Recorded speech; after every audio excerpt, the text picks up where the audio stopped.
In 2009, the National Organization for Marriage contributed $1.8 million to the campaign to overturn gay marriage in the state of Maine.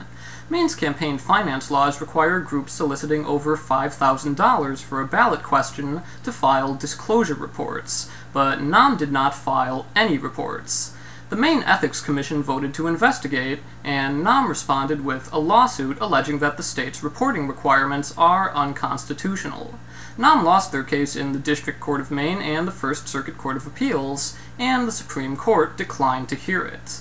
This week, the Human Rights Campaign released previously confidential NOM documents that were entered into the trial record. These internal memos articulate NOM's strategies for fighting the legalization of gay marriage, as well as their plans for fomenting opposition to gay rights on a cultural level. These are some of the most revealing materials from NOM that have ever been uncovered, and they explicitly detail the organization's intent to evade campaign disclosure laws, coordinate with the Catholic Church for fundraising, associate gay marriage with pornography, solicit celebrities to speak out against gay equality, promote racial division to serve their own ends, and even turn gay families against themselves. This is their playbook of underhanded tactics to roll back our equal rights, and it's one of the most disgusting things I've ever read. In their National Strategy for Winning the Marriage Battle from 2009, they say, "We are working closely with the Catholic Church and Bishop Malone of Portland." NOM Executive Director Brian Brown serves on the Executive Committee of the Maine campaign alongside Mark Muddy, the Catholic Church's Director of Public Affairs. The seed money that NOM initially provided has encouraged Bishop Malone to lead the fundraising effort. To date, he has raised $150,000 and more than matched our initial funding. Under the heading of Catholic Clergy Project, they say, "All clergy are key influencers on gay marriage, but Catholics are a key swing vote and Catholic clergy are notoriously difficult to personally reach." The Catholic Clergy Project aims to use NOM's close relationships with Catholic bishops to equip, energize, and moralize Catholic priests on the marriage issue. NOM has provided this service to bishops in New York, New Jersey, Rhode Island, Iowa, and Kansas to date. Explaining how their State Emergency Reserve Fund can be used to keep their donors secret and get around disclosure requirements, they say, "We face a serious hurdle in getting state ballot initiatives and candidate campaigns funded because donors must be disclosed. However, if NOM makes a contribution from its own resources that are not specifically designated for one of these efforts, donor identities are not disclosed." Under the heading of the American Principles Project, they say, "Expose Obama as a social radical, develop side issues to weaken pro-gay marriage political leaders and parties, and develop an activist base of socially conservative voters. Raise such issues as pornography, protection of children, and the need to oppose all efforts to weaken religious liberty at the federal level. This is the mission of the American Principles Project." They further add that APP has launched a project to contact Congress on keeping the Guantanamo prison open. They explain that the APP's Preserve Innocence project will monitor all administration initiatives from the White House, Department of Justice, Education Department, and the Health and Human Services Department that affect the welfare of children. We will put a special focus on exposing those administration programs that have the effect of sexualizing young children. We will provide a weekly update to Congress, to conservative leaders, and to the national media on personnel or policy threats to childhood innocence. Attempting to find any famous people who are willing to promote their anti-gay message, they say, "Hollywood with its cultural biases is far bigger than we can hope to be. We recognize this, but we also recognize the opportunity, the disproportionate potential impact of proactively seeking to gather and connect a community of artists, athletes, writers, beauty queens, and other glamorous, non-cognitive elites across national boundaries." The document budgets $120,000 for the apparent purpose of finding children who are willing to speak out against their own gay parents, allocating it toward children of same-sex couples and their concerns, outreach coordinator to identify children of gay parents willing to speak on camera.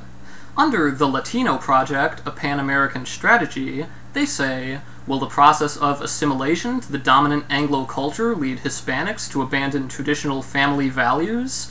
We can interrupt this process of assimilation by making support for marriage a key badge of Latino identity. They continue, with the help of Schubert Flint Public Affairs, we will develop Spanish-language radio and TV ads, as well as pamphlets, YouTube videos, and church handouts, and popular songs. Our ultimate goal is to make opposition to gay marriage an identity marker, a badge of youth rebellion to conformist assimilation to the bad side of Anglo culture. In a board update, they explain their Not a Civil Right project as follows.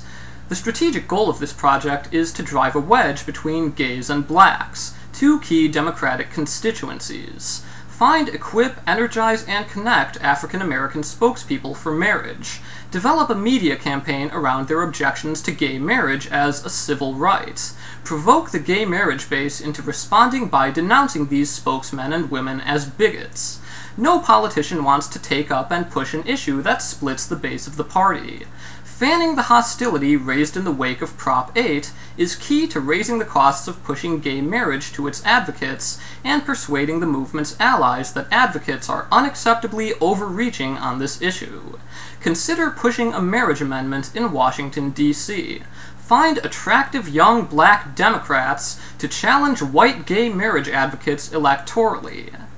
Where do we even begin with all this? While many of their plans come as no surprise given their past statements and campaign activities, these documents reveal an organization that's so outrageous and so openly ruthless, there's simply no tactic that's beneath them in their fight against our rights. The extremes to which they're willing to go make them look like a cartoon supervillain. How single-minded and amoral do you have to be when you're willing to encourage racial hostility just so you can take away the rights of American citizens? How revoltingly self-obsessed must you be to think a bunch of white people should be the ones to define Latino culture and identity?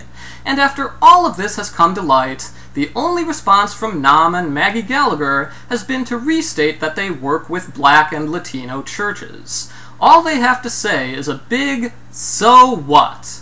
Well, here's what. You've been working across the country using millions of dollars from secret donors to influence elections with racial tension and fear.